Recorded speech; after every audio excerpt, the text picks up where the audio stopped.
from Daylight Genealogy. Hi, Say how are you? hello to the Trahern Cruise Show. Thank you for having me. It's nice to be here. Thanks for being here. Tell us a little bit about yourself. Where are you from? I'm originally from Pittsburgh, Pennsylvania. For the last 25 years or so, I've lived outside of the Denver, Colorado metro area.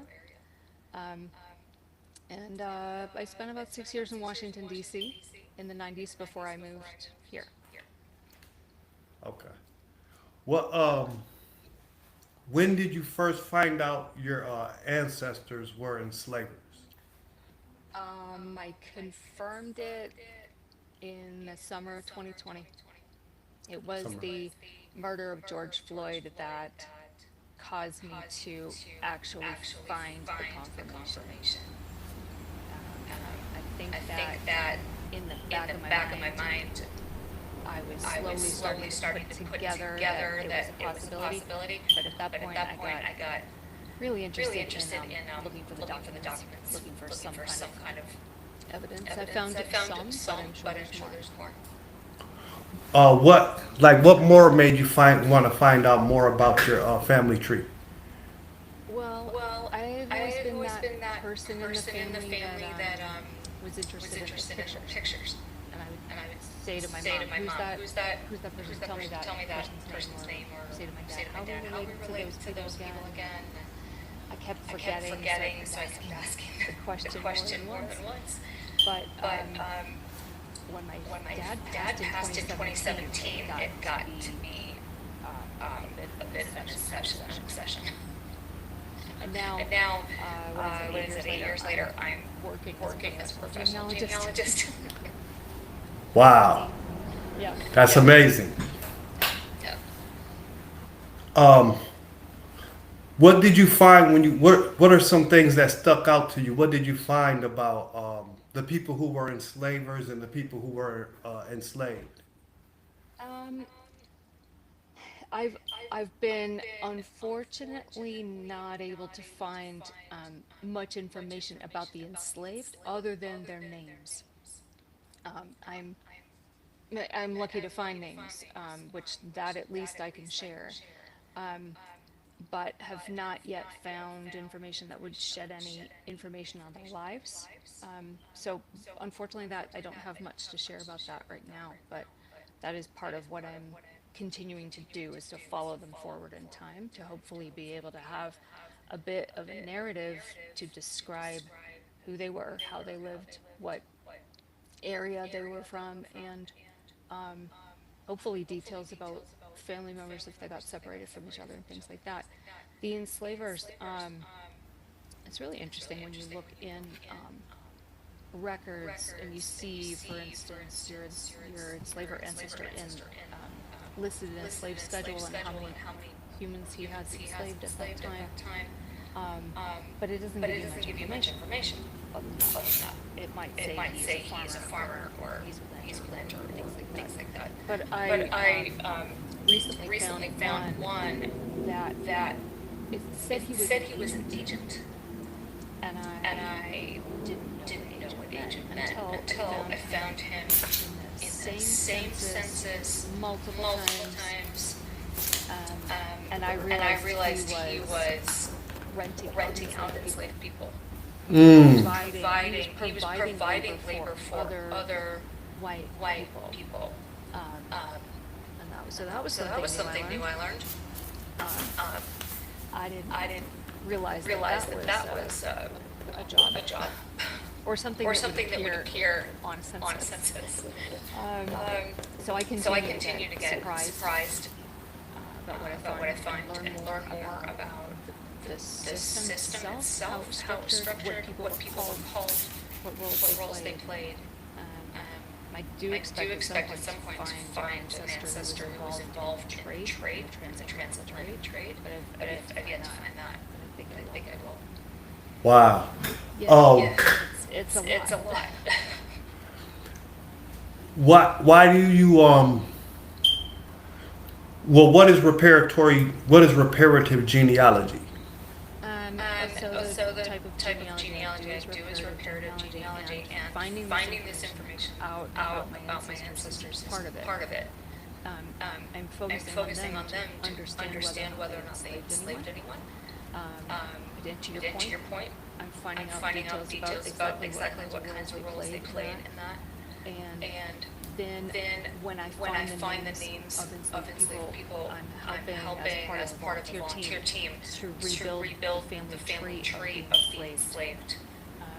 Sometimes we get fortunate in the documents to find out information like so and so is the mother of, or the child of, and we can start to get a picture of the family group. And then on wikitree.com is where this tree is being rebuilt.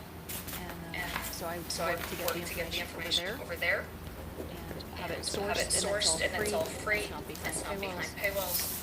You don't even have to have a username and password to search that information. Anyone can find it without any kind of access needed. Oh wow, that's great. What is the 10 Million Names Project? 10 Million Names Project is headed up by the New England. I'm going to get the acronym wrong. New England Historical and Genealogical Society, I think. And they have a program called American Ancestors, and the 10 Million Names Project sits underneath that. And they're working with groups like the Darcy American Revolution and other organizations to help unearth documents which would have names of enslaved people and put them in a searchable database. Mm. They are doing similar work, but they're not rebuilding the tree. So there is a distinction there between what the WikiTree team is doing, which is 100% volunteer, and the 10 Million Names. They go together though because it's time to get all the documents up and names out. We can't possibly do that fast enough. It's just all that information needs to be brought to light. Wow, this is great work and exciting to learn about. What is the colonial or revolutionary ancestry? Well, that is ancestry that would of people that would have lived at that time. So, I'm part of the Darcy Revolution, and I have a ancestor who fought in the Revolutionary War. And that qualifies me to be part of that organization. So he was of an adult age at that time and participated in the war. Colonial ancestry would be prior to revolutionary, when the country, the colonies of that time were still under British rule. And there's even ancestry that goes back further than that. I don't really know the exact terms of it, but you've heard people refer to, oh, my ancestors got off the Mayflower or whatever.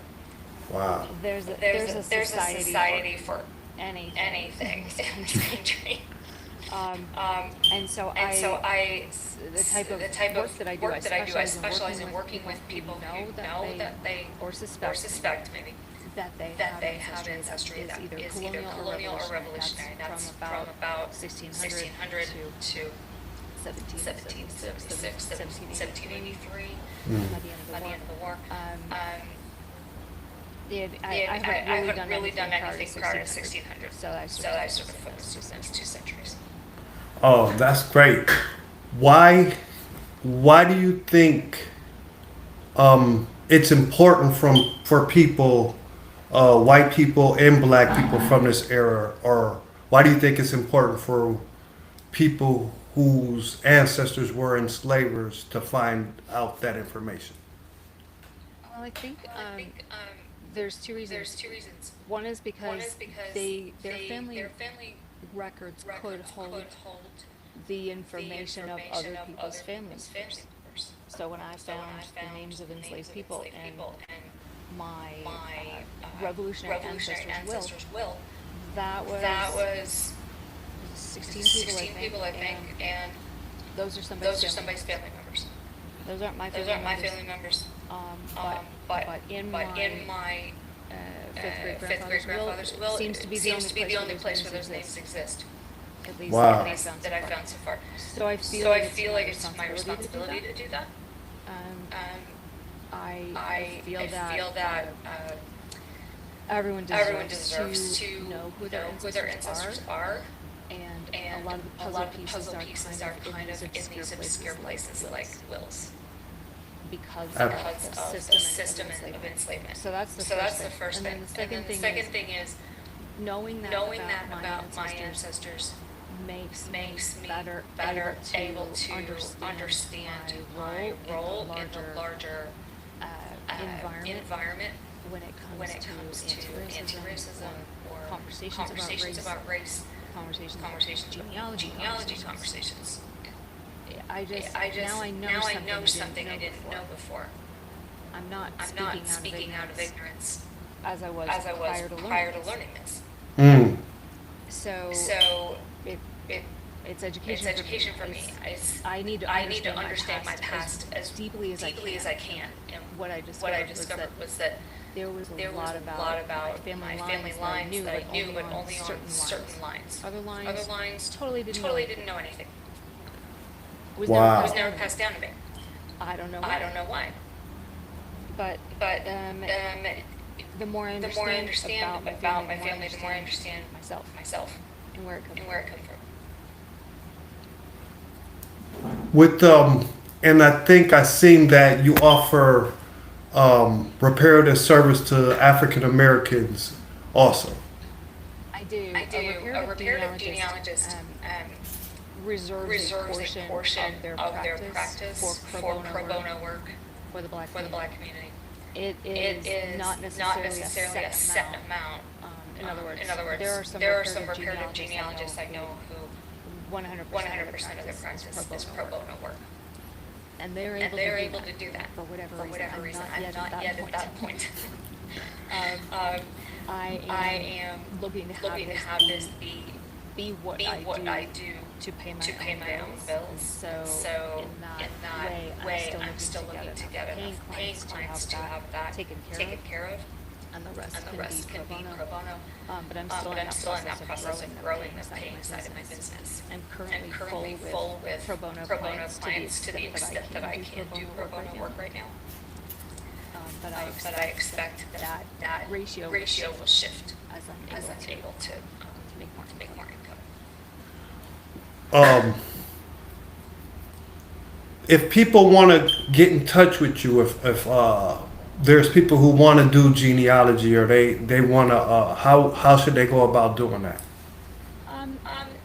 It depends on where they're starting. If they're starting from absolute zero, and they don't know anyone in the family that's doing this, they can get started on sites like familysearch.org and ancestry.com.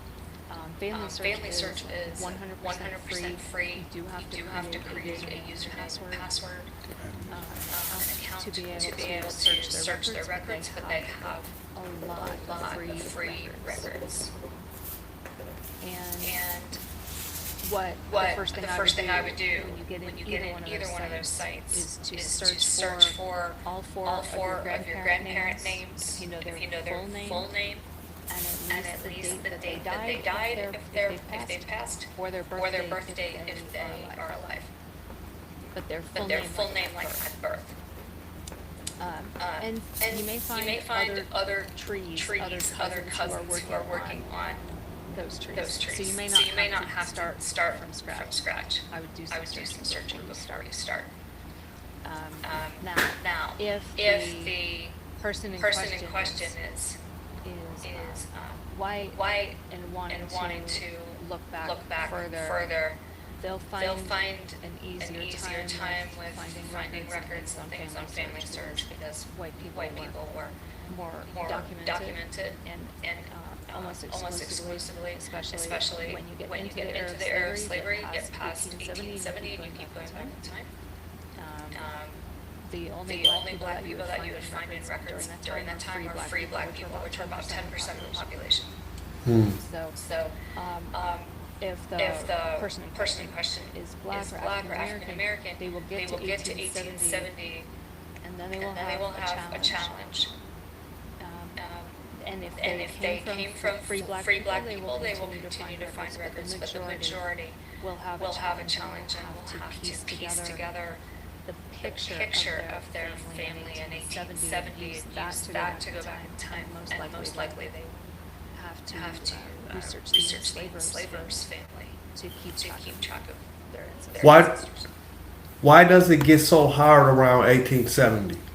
Well, 1870 is the first federal census when black people, formerly enslaved people, were named first and last name in their in their census, census, in the in the census census with their family members. So Mm. so a head of household, if you have a father and a mother and three kids, you would have the father, full name, mother, full name, the relationship to the head of household, they would say wife next to her name if she's married to him.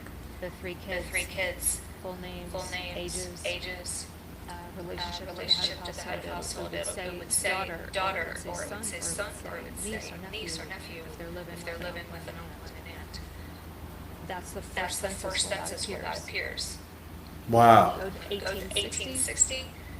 You have a census that names free people, and then you have a slave schedule Mm. for 1860, which names the enslavers and lists the number of enslaved people they have, but it does not list their names. It only lists their gender, their race, and their age.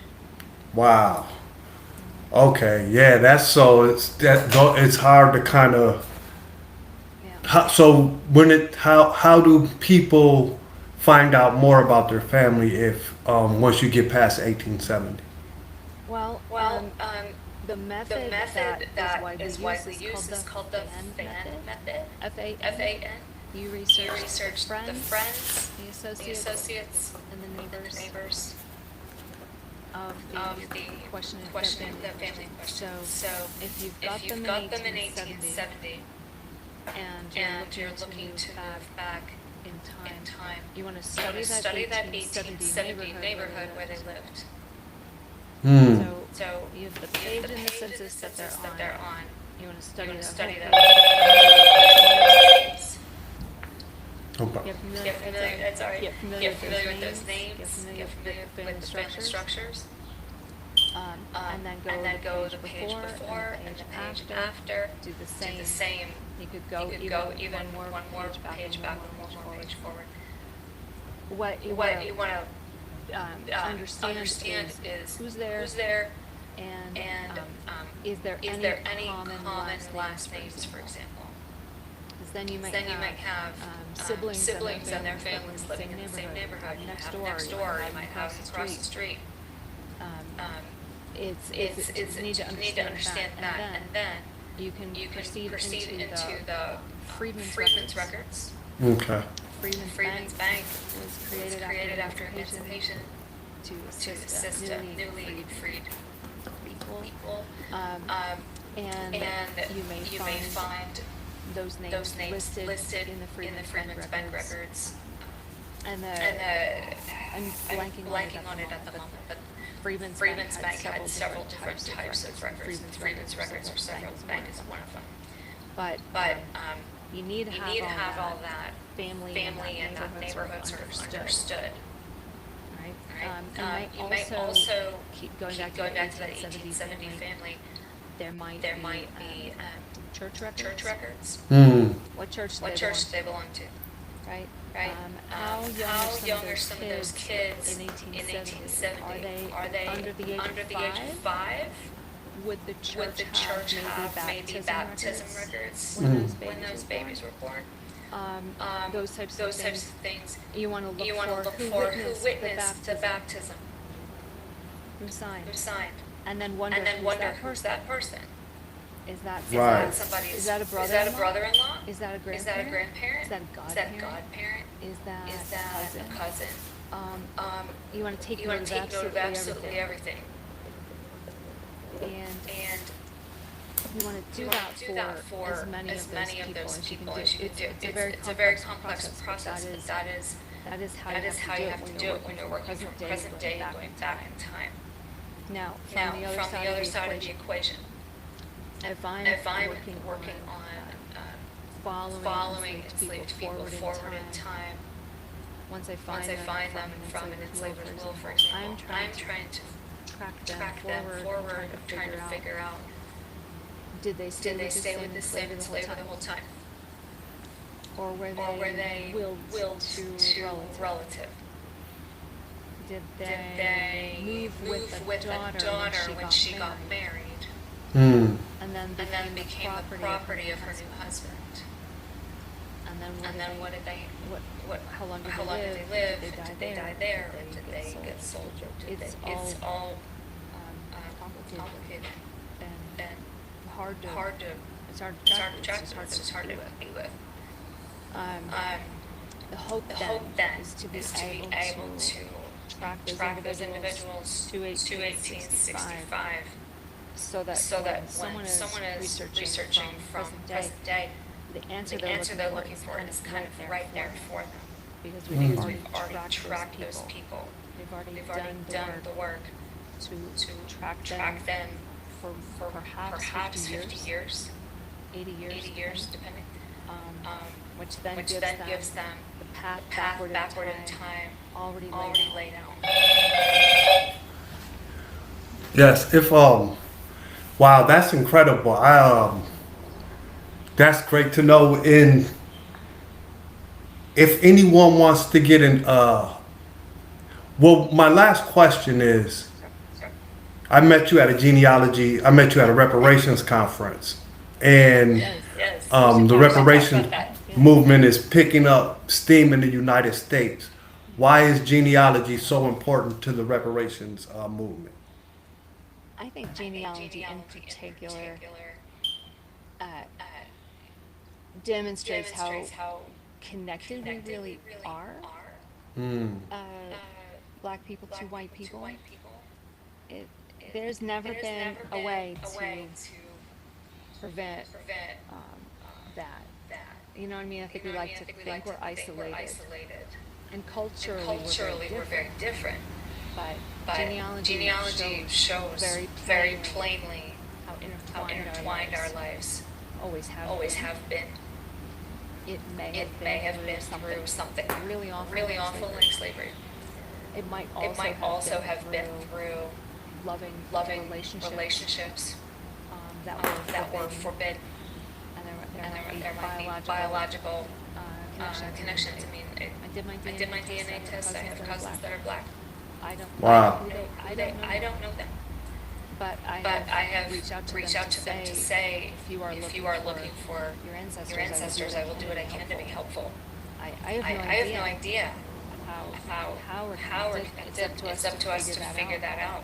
To understand if there's a place where an enslaver ancestor of mine was in was in the the same same place as an as an enslaved person of theirs, an an enslaved ancestor of theirs. And so when it comes to what's going on in the world, we're not we're not separate. Genealogy Genealogy will will prove that every time. And DNA, as I say, DNA don't lie. Right. It's right. So there's just I think there's a lot of energy spent trying to prove that we're not together. together, we're not the same, we're not. Or whatever. But I think genealogy plays a unique role. And when I have engaged in this work, it is hard. It is profound. It is Painful. it is joyful. It is kind of all these things wrapped up. But mostly it's healing. It's educational. It's very personal. And it's human. And I think that those are things we could use. Absolutely, especially in this political environment that we're in today in the United States. Yeah, I agree. If people want to get in touch with you, if they want to utilize your services, is there a website that they can get or email address? Yes, Yes, the the website is website is daylightgenealogy.com. daylightgenealogy.com. Genealogy Genealogy spelled spelled Genealogy. Genealogy. So So daylightgenealogy.com. daylightgenealogy.com. And at And the at the bottom of bottom that of that homepage, there's a homepage, there's a contact form. contact form. And when And someone when fills someone that fills out, that out, I get an I get email an email directly, and then I directly, and then can I can reply to them reply from to them there. from there. I'm happy to Perfect. engage in conversations with people anytime. Anytime. I'm on I'm on Facebook just Facebook, under just my under my name, name, Martha Runmette. Martha Runmette. So people So can people message can me message in me in Messenger if they Messenger like, if they like, and and on on Instagram. Instagram. I think my I think my handle is handle is Maven Maven Martha. Martha. I did not did not look that up look that before up we got on, before we got on before we this got on call. this call. Awesome. Well, thank you for taking some time out to talk with me today. I really appreciate it. I learned a lot actually, and I'm excited to do more genealogy work. Look forward to having you back on the show and future reparations conference that will be coming up here in Minnesota. I would love it. Thank you very much for having me again. I really appreciate it. No problem. Have a great week. Thank you. You do Thank the you. You same. do the same. Peace.